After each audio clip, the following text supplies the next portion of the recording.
Halo semua, nama saya Junaidi dari kelompok 2 akan menunjukkan hasil project kami, yaitu dari team member ada Kevin, Farhan, Justin, Junaidi saya, Henry, dan Rio Fernando.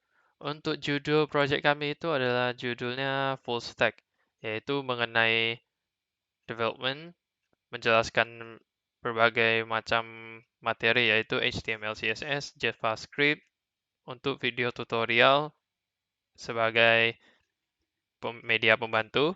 Terus untuk target pengguna kita itu adalah yang orang yang minat belajar web development karena COVID-19. Bisa juga dengan tanpa COVID-19, tanpa pandemik. Terus mengenai desain aplikasi kita ada login, homepage, about us, new post, sama blog.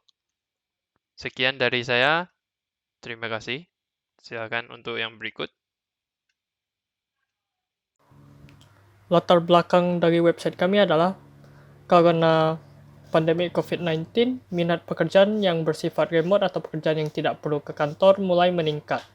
Pekerjaan remote yang banyak diminati orang adalah pekerjaan web development, yaitu pekerjaan merancang website. Karena sifat pekerjaan web development, di mana selama memiliki komputer dan jaringan internet dapat bekerja dimanapun. Tetapi karena merancang website memerlukan pengetahuan tentang berbagai banyak hal seperti bahasa pemrograman, framework, dan library, banyak yang berpendapat bahwa belajar menjadi web developer membingungkan karena banyak sekali yang harus dipelajari. Oleh karena itu, kita membuat website berjudul Full Stack, blog artikel tentang web development. Dan solusi yang dibuat adalah full stack berisi artikel tentang web development seperti artikel yang menjelaskan secara singkat tentang HTML, CSS, JavaScript, dan menyediakan video tutorial yang diambil dari YouTube dan juga menyediakan link-link website yang menyediakan kursus-kursus coding seperti Udemy, Skillshare, dan Free Code Camp untuk memberitahu sumber daya apa saja yang tersedia untuk orang yang berminat belajar web development. Untuk entity relationship diagram dimulai dari user. User memiliki atribut username, date, dan password, dan juga ID. ID merupakan primary key dari entity user. Dan entity user dibuat berdasarkan satu user schema yang memiliki atribut date, username, dan password. Dan beberapa user ini dapat membaca, menghapus, dan membuat beberapa blocks yang memiliki atribut title yaitu judul, snippet itu ringkasan singkat suatu blog, body itu teks keseluruhan satu blog, ID merupakan primary key dari blog, created at itu tanggal berapa blog ini dibuat, updated itu tanggal berapa artikel ini diupdate, dan V itu version mongoose. Dan beberapa blog ini dibuat berdasarkan satu blog schema yang memiliki atribut title, body, dan snippet. Berikut merupakan data diagram dan juga screenshot collection yang dibuat berdasarkan data diagram. Users dibuat berdasarkan atribut yang dimiliki oleh user schema pada user.js dan ditambah ID sebagai primary key dan underscore v yang berarti versi mongoose yang digunakan. Lalu yang kedua, blocks dibuat berdasarkan atribut yang dimiliki oleh block schema pada block.js ditambah ID sebagai primary key, created at, updated. Menggunakan Node.js di sini, maka website memerlukan beberapa package untuk menjalankan servernya. Untuk menginstal package-nya kita perlu mengetik npm install di terminalnya, maka akan di-download package-package-nya dan akan di-install. Nah, habis itu kita ketik lagi npm install strip di nodemon, dia akan install package-nya lagi. Habis itu kita ketik node app untuk menjalankan servernya.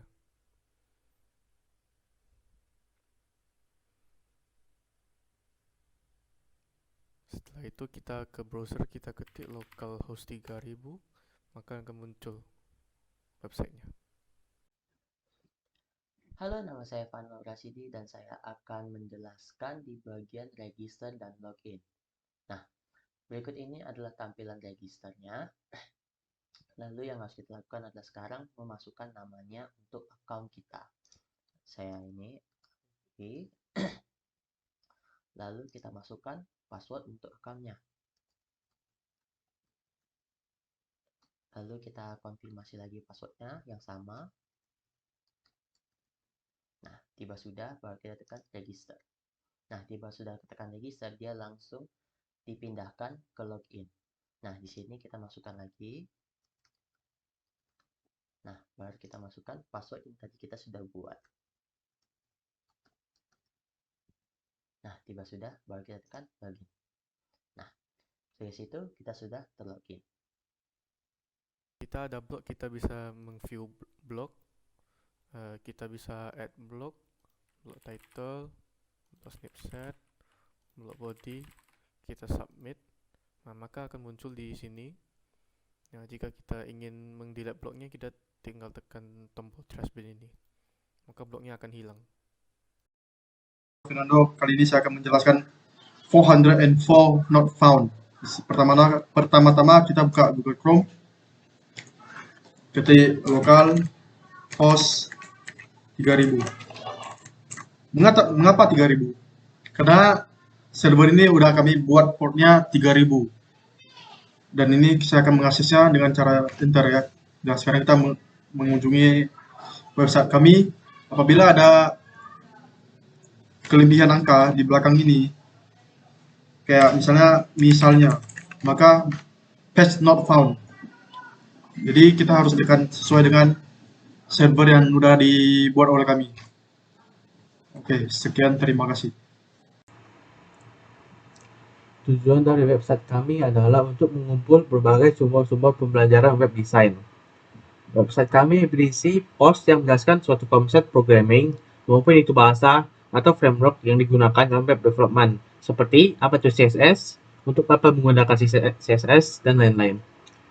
Website kami juga menyediakan video-video tutorial yang diambil dari YouTube, serta tabel yang berisi link instalasi package dan framework seperti link instalasi Node.js. Website kami juga menyediakan link website luar seperti link Free Codecamp yang menurut kami cocok untuk memulai belajar web development. Sebagai kesimpulan, website kami bertujuan untuk membantu orang yang ingin belajar web development dan memberi penjelasan singkat terhadap konsep dasar web development, lalu link instalasinya, dan link website yang menyediakan kursus secara gratis untuk mempelajari web development lebih dalam. Code untuk menghubung ke MongoDB. Ada dua file yaitu keys.js berisi connection string yang diberikan oleh MongoDB untuk memberi akses kepada DB. App.js menggunakan connection string pada keys.js untuk menghubung aplikasi dengan database. Lalu file-file yang menghandle register dan login adalah 5 file berikut.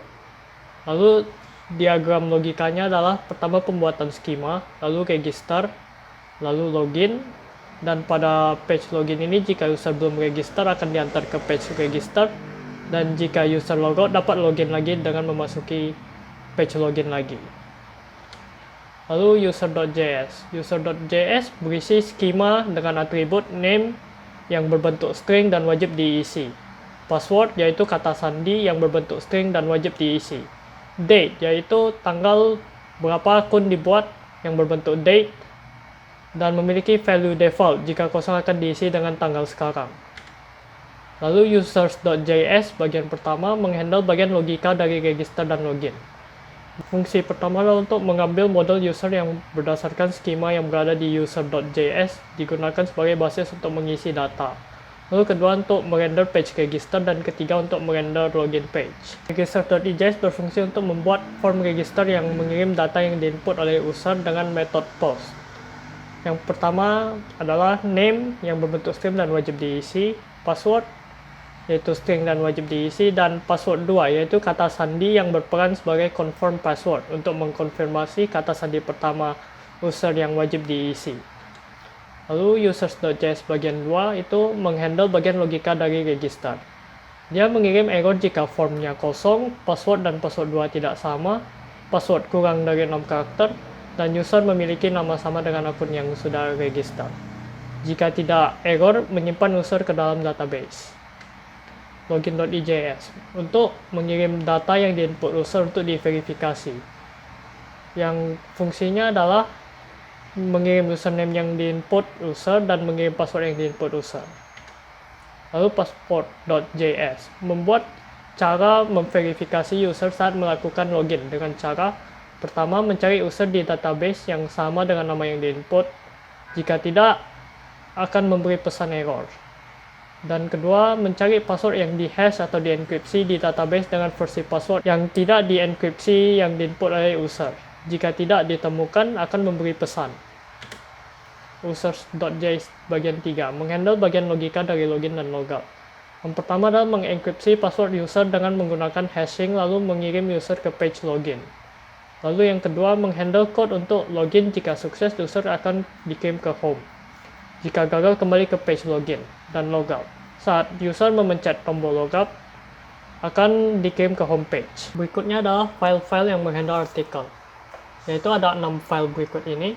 Lalu diagram alur logikanya adalah pertama pembuatan skema blog, lalu penampilan post. Saat user menekan new post, akan kembali ke index setelah membuat post baru. Dan setelah mengklik satu artikel, user akan bisa mengakses post dan lalu user dapat hapus postnya. Lalu user akan kembali ke penampilan post atau home. Lalu pertama blog.js. Blog.js berfungsi untuk membuat skema blog. Atribut title yaitu berbentuk string dan wajib diisi. Snippet yaitu ringkasan artikel yang berbentuk string dan wajib diisi. Dan body yaitu teks keseluruhan artikel berbentuk string. Lalu create.ijs berfungsi untuk menyimpan data yang diinput user ke dalam database. Berisi form yang meminta user mengisi sesuai skema blog yaitu title, snippet, dan body. Lalu menyimpan data melalui fungsi post saat disubmit. Index.ijs berfungsi untuk menampilkan semua artikel di dalam website dan juga berisi fitur lain yang tidak disimpan pada database seperti video dan lain-lain. Details.ijs berfungsi untuk menampilkan suatu artikel secara keseluruhan di dalam website, menampilkan teks lengkap suatu artikel dan berisi fitur delete post saat user menekan tombol delete. Blog.controller.js bagian pertama berisi logika untuk mengatur berbagai fungsi dari artikel blog. Yang pertama adalah merender semua artikel post ke index.js, merender page di mana user dapat melihat satu artikel secara keseluruhan, atau mengirim user ke page 404 jika tidak ada artikel. Merender page di mana user dapat membuat post baru. Blog.controller.js bagian 2 berisi logika untuk mengatur berbagai fungsi dari artikel blog. Yang pertama membuat post baru dengan metode save, yang kedua menghapus post dan mengirim user kembali ke index, dan ketiga mengekspor fungsi di atas untuk digunakan pada blockroutes.js. Blockroutes.js berisi fungsi yang diekspor dari block controller untuk mengatur akses, pembuatan, dan penghapusan artikel. Yang pertama berisi fungsi seperti get pada index.ijs, post pada create.ijs, dan delete pada artikel pada details.ijs, di mana URL details.ijs merupakan ID dari blok yang disimpan. Lalu kedua, ensure authenticated untuk memastikan user sudah login untuk mengakses, membuat, dan menghapus artikel. Dan ketiga itu mengekspor fungsi di atas ke router. Feedback yang kami terima dari user kebanyakan positif.